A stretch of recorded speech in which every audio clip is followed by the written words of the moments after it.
রাত তখন ঘুটঘুটে অন্ধকার, ঝুমঝুম বৃষ্টি পড়ছে।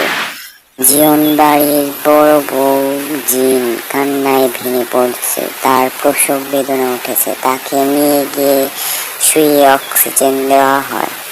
কিছুক্ষণ পর তাদের শত কষ্টের বেড়াজাল ভেঙে উঠে আসে তার জীবন পরিবারের একমাত্র ছেলে সন্তান জিয়ন জাংকুক, আমাদের গল্পের নায়ক। অন্যদিকে এ হলো কিম তেয়ং। বয়সে জিয়ন জাংকুকের চেয়ে 5 বছরের বড় হলেও এই আমাদের গল্পের নায়িকা। কিম তেয়ং এর বাবা মা ইয়নজুন এবং সুবিন।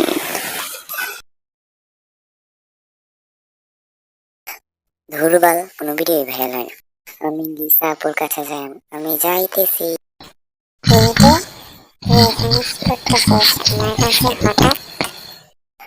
আমি তোমার কাছে আসছি।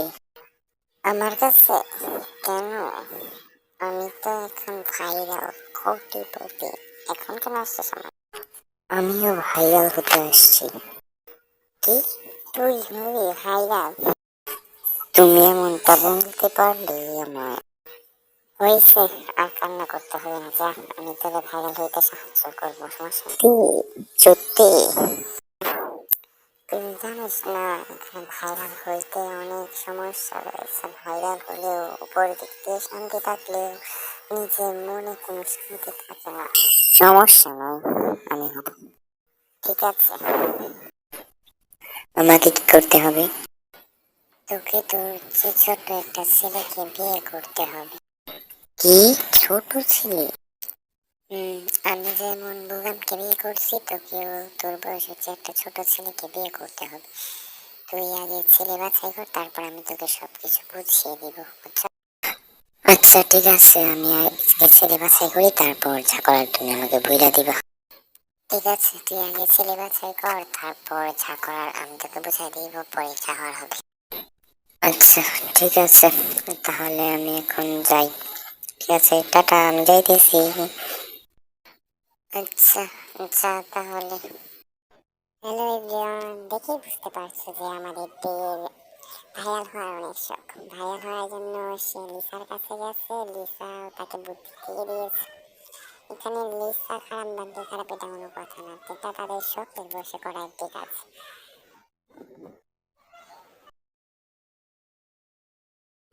জিমি, এই জিমি, দাঁড়া, আইতাছি।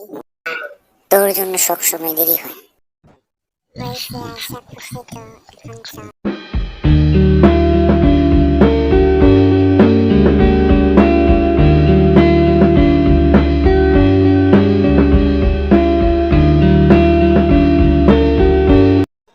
এইভাবে কে আর জিমি একসাথে স্কুলে চলে যায়। জিমি, এই জিমি, কি? এই ছেলেটা কে রে?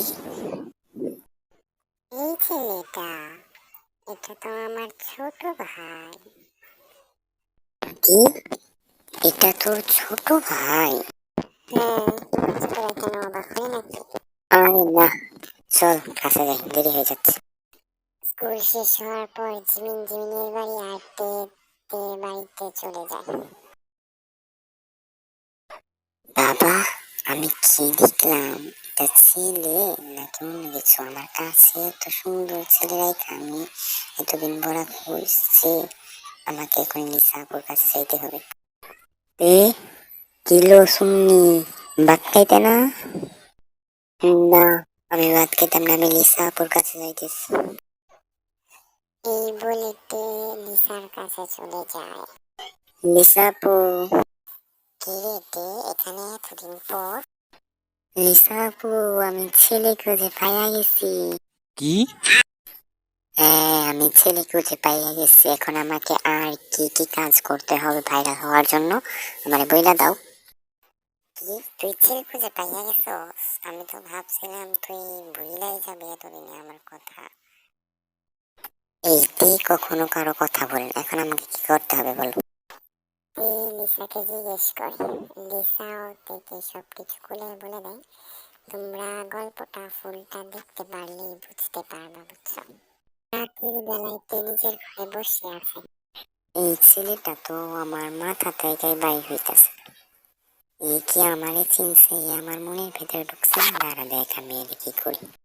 এই বলিতে নিজের বাড়ি থেকে বের হয়ে জাঙ্কুকদের বাড়িতে গিয়ে বেলকনি বেয়ে জাঙ্কুকের ঘরের ভেতরে ঢুকে যায়।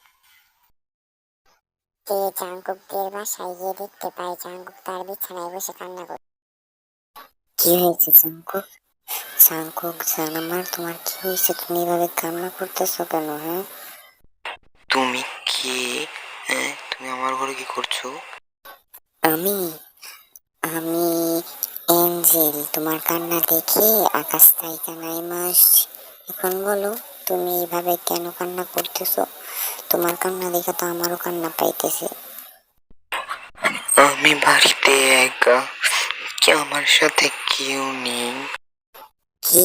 তোমার বাবা, মা, বোন, দাদি ওরা সবাই কোথায় গেছে? দাদি দাদি হার্ট অ্যাটাক করছে, সবাই দাদিকে নিয়ে হাসপাতালে গেছে। ও, তুমি বাড়িতে একা তাই কান্না করতেছো? হইছে, এখন আমি আসছি না, আমি তোমার সাথে থাকবো, তুমি কান্না করো না। এই কথা শুনে জাঙ্কুকদের কোলে শুয়ে ঘুমাতে শুরু করে। বাবা, এটা ছেলে না অন্য কিছু? এত সুন্দর কেন? এই অজান্তে তার হাতটা জাঙ্কুকের সিক্স প্যাকের উপরে পড়ে। তার সিক্স প্যাক আছে এটা দেখতে বুঝতে পারে। বাবা, এই পিচ্ছি ছেলেরও সিক্স প্যাক আছে।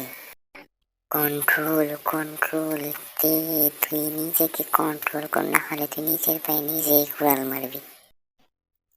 বেচারি না পারছে জাঙ্কুককে ছাইয়া যাইতে, না পারছে জাঙ্কুকের সাথে থাকতে। কিছুক্ষণ পর, কিরে তুই আমাদের বাড়িতে কি করছিস আবার জাঙ্কুকের ঘরে? ও জিমিন, তুই আসছিস তাহলে এবার। আসছি না আসলে কি তোর এই অকর্মকাণ্ডগুলো আমি দেখতে পাইতাম? জিমিন, তুই কি বলতে চাইছিস কি? হ্যাঁ,